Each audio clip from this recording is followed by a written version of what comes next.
আমি একটা বলি, ইউনূস সাহেব রাখছে চারটা টোকাই রাখছে, সাথে চারটা টোকাই। দর্শক রীতিমতো দেখছেন খেলা কিন্তু জমে গেছে। আমি সরাসরি আপনাদেরকে এখানে উপস্থিত হয়ে দেখাচ্ছি। দেখুন আজকের পরিস্থিতি খুবই খারাপ এবং ভয়াবহ একটি অবস্থা চলছে এবং সবাই এবার শেখ হাসিনাকে ফিরে যাচ্ছেন বাংলাদেশের মধ্যে। ভয় নাই, নিঃশেষে প্রাণ যে করবে দান, ক্ষয় নাই তার ক্ষয় নাই। তারা আমাদের থেকে অনেক জ্ঞানী, অনেক শিক্ষিত, তারা হয়তো অর্থনীতিবিদ।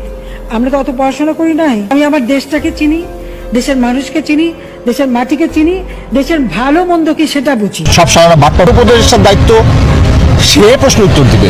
ওখানে হাসনাত ভাই কেন যাচ্ছে, কেন আসিফ যেতে হচ্ছে, কেন মাহফুজ আলমকে যেতে হচ্ছে? কালে আমরা দেখেছি যে পাকিস্তান থেকে একটি জাহাজ বাংলাদেশে এসেছে। আমরা বাংলাদেশের জনগণ আমরা জানতে চাই এই জাহাজে করে কি এসেছে, জাহাজে করে কি অস্ত্র এসেছে না কি এসেছে, আমরা এটি জানতে চাই। আমাদের দেশে কি কোনো দেশে জাহাজে আসা কি নিষেধ আছে?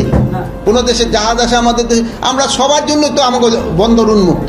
অন্য দেশের জাহাজ আসছে অসুবিধা কি? আমার খালি একটা দেশের জাহাজ আছে, আমরা কি কারো কাছে ডক্টর ইউনূস সাহেব তার সাথে চারটা টোকাই রাখছে। হ্যাঁ, এরকম কথাই বলতেছে আওয়ামী লীগের কিছু নেতাকর্মীরা। সেই সাথে কিছু গুরুত্বপূর্ণ ভিডিও আজকের ভিডিওর মাধ্যমে আপনাদের দেখাবো। এমন কিছু তথ্য এই ভিডিওর মাধ্যমে থাকছে, আপনারা যদি দেখেন, পুরো ভিডিওটি দেখেন, তাহলে আপনারা চমকে যাবেন।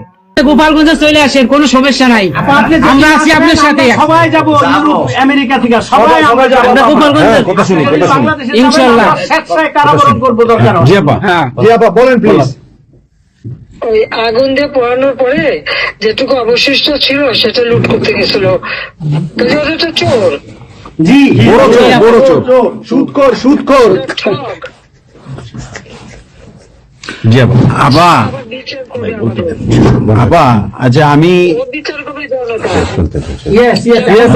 জনতা তো করবে, আমরা নিজেরা করবো আপা, নিজের হাতে করবো। দৃষ্টান্তমূলক ফাঁসি চাই, যেটা জনগণ দেখবে, ওই ফাঁসি চাই। যার যার বাড়ি ঘর পোড়াইছে করছে। আফা, দেশের থেকে সব গরিব মানুষ এখন গ্রামে যাচ্ছে, খাবার পাচ্ছে না, কিচ্ছু পাচ্ছে না, খুব কষ্টে আছে সাধারণ পাবলিক। খুবই খারাপ আপা। আমরা দোয়া করি আপনি তাড়াতাড়ি আসেন। বৃহত্তর নোয়াখালীর অবস্থা অনেক খারাপ আপা।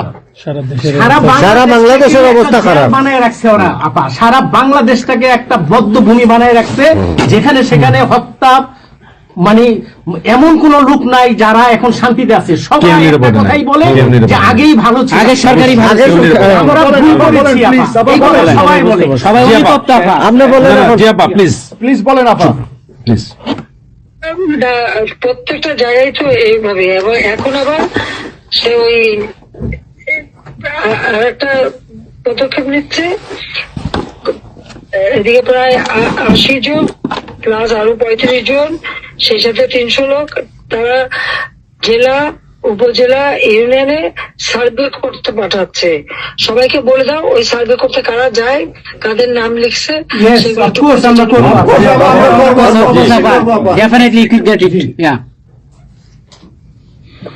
আমরা চাই আপা আপনি সুস্থ থাকেন, আপনি সুস্থ থাকলে বাংলাদেশ সুস্থ থাকবে, বাংলাদেশ ভালো থাকবে। আপনাকে আবার আমরা ফিরিয়ে এনে বাংলাদেশকে আবার এগিয়ে নিয়ে যাওয়ার জয়ের মালা পরাবো, আবার জয় বাংলা, জয় বঙ্গবন্ধু। জি আপা প্লিজ।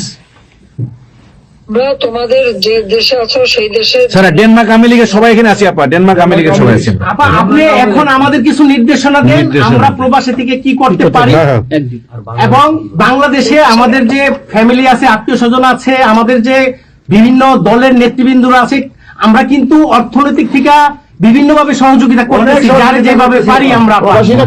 বাকিটা আপা আপনি নির্দেশনা দেন, আপনার নির্দেশনার মতো আমরা কাজ করবো বাংলাদেশে এবং প্রবাসে ইনশাআল্লাহ। তোমাদের যেটা করতে হবে, একটা হচ্ছে তোমরা যে দেশে আছো সেই দেশের আইন কানুন মেনে ওখানকার যারা নির্বাচিত প্রতিনিধি বা সরকার বা যে বিভিন্ন মানবাধিকার সংস্থা, তারপরে 165 জন সাংবাদিকের চাকরি নাই, তাদের অ্যাক্রেডিটেশন কার্ড বাতিল করে দিছে।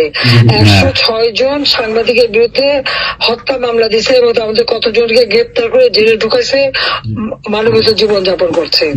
সাংস্কৃতিক কাজ করতে পারে না, ব্যান্ড শোনা, ব্যান্ড কোনো অনুষ্ঠান করতে পারে না, পাকিস্তান থেকে ব্যান্ড শো এনে করায়, অথচ আমাদের দেশে ব্যান্ড শো যারা তারা এখন কাজ পায় না। এরা আবার এদের সাথেই ছিল, তারাও লাল রং লাগাইছিল, এখন আর তাদের পাত্তা নাই, কাজ পায় না। স্বীকৃতি কর্মকাণ্ড বন্ধ, সমস্ত সামাজিক নিরাপত্তার যত গরিব মানুষ আমরা বয়স্ক ভাতা, বিধবা ভাতা, মুক্তিযোদ্ধা ভাতা যা যা দিয়েছিলাম সেগুলি সব বন্ধ করে দিয়ে সেটা মেরে খেয়ে গেছে। এমনকি মানে সারা দেশটাকে একটা লুটের রাজত্ব, খুনের রাজত্ব সৃষ্টি করছে। এই বিষয়টাই যে মানবাধিকার লঙ্ঘন, সাংবাদিকদের উপরে নির্যাতন, সাংবাদিকদের অত্যাচার করা, মহিলা সাংবাদিকদের যেভাবে অপমান করছে, এই বিষয়গুলি জনমত তোমাদের তৈরি করতে পারে আন্তর্জাতিক পর্যায়ে। ইংলিশের যে বিভৎস চেহারাটা, ওইটাই আজকে মানুষের কাছে স্পষ্ট হয়ে গেছে। একটা রাষ্ট্র চালাতে সে টোটালি ব্যর্থ। এই জিনিসগুলি কি আপা আমি একটা বলি, ইউনূস সাহেব রাখছে 4টা টোকাই রাখছে সাথে, 4টা টোকাই রাখছে। আর আপনি চিন্তা করেন না বাংলাদেশে গৃহযুদ্ধ হবে তখন আপনাকে দেখবে। তোমাদের একটু করতে হবে ইউরোপিয়ান ইউনিয়নে, যেখানে তোমার ওখানকার পার্লামেন্টে যেখানে আসো, সব জায়গায় এই জনমত তৈরি করতে হবে। সন্ত্রাসের রাষ্ট্রে পরিণত করছে বা মানুষ খুন করছে, আজকে খুন করছে। আজকে তুমি জানো আমাদের মোহাম্মদ হোসেন মায়ের বাড়িতে আগুন, এইগুলি সে করে বেড়াচ্ছে এবং সমস্ত এই ইচ্ছা মতো। কাজে তোমরা এই বিষয়গুলি তোলো, আর আত্মীয় স্বজন, বন্ধু বান্ধব, পরিচিত যারা আছে খুবই কষ্ট আছে, তাদেরকে সাহায্য করো। মামলা দিয়ে আমাদের নেতা কর্মীদের চরম হয়রানি করে যাচ্ছে, তাদেরকে সহযোগিতা করা, এই যে আইনজীবী ঠিক করা, এবং আন্তর্জাতিক ভাবে কিভাবে মানে এদেরকে সব জনমত সৃষ্টি করা, সরকার যে অপকর্মগুলি করছে সেগুলি তুলে ধরা, এই কাজগুলি তোমাদের আমরা সবকিছু এখন সার্জিস হাসনাত কেন্দ্রিক করে ফেলছি। হ্যাঁ, মানে আগে যেমন হচ্ছে গিয়ে সবকিছু কেন্দ্রবিন্দু হয়ে যেত শেখ হাসিনা, ওবায়দুল কাদের, শেখ আসিফ, মানে শেখ ওয়ালি আসিফ ইনান, তারপর হচ্ছে সাদ্দাম হোসেন, এরকম কেন্দ্রবিন্দুকে আমরা হচ্ছে চক্র করে ঘুরতাম। ঠিক আছে, এখন না চক্রটা হয়ে গেছে এরকম যে সবকিছু কেন্দ্রবিন্দু হচ্ছে গিয়ে এখন কারা, হাসনাত, সার্জিস। এরা তো ছাত্র ভাই, যেখানে যাচ্ছে সেখানে বলতেছে না আমার কাছে একটা কিছু না, আপনি একটা কাজ করেন, সমন্বয়কদেরকে ফোন দিয়ে আমাকে বলাই দেন। আরে অবাক করা বিষয়, তুমি ট্রিটমেন্ট দেওয়ার তুমি ডাক্তার, সেই জন্য হচ্ছে কি হাসনাত সার্জিসকে ফোন দিতে হবে? এখন স্টুডেন্ট সার্জিস হাসনাত ভাইয়ের হচ্ছে কি পড়াশোনা শেষ না, এদেরকে এখন স্টুডেন্ট বলছি না, ঠিক আছে, ওকে স্টুডেন্ট আমি বলছি না, ওদের পড়াশোনা শেষ। আপনারা যদি এই যুক্তি দেন আপনি, ঠিক আছে মানলাম, কিন্তু এরা তো আন্দোলন হচ্ছে নেতৃত্ব দিয়েছে, এদেরও তো একটা লাইফ আছে, এদের তো জীবন আছে। 30 কোটি সমস্যার সমাধান কি হচ্ছে কি এখন হাসনাত আর সার্জিস করবে?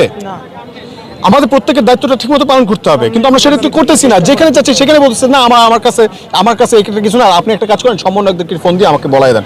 আরে অবাক করা বিষয়, তুমি ট্রিটমেন্ট দেওয়ার তুমি ডাক্তার, সেই জন্য হচ্ছে কি হাসনাত সার্জিসকে ফোন দিতে হবে? তোমার এখানে প্রবলেমস হচ্ছে মানে থানায় অভিযোগ নিবে না, হাসনাত সার্জিসকে ফোন দিতে হবে?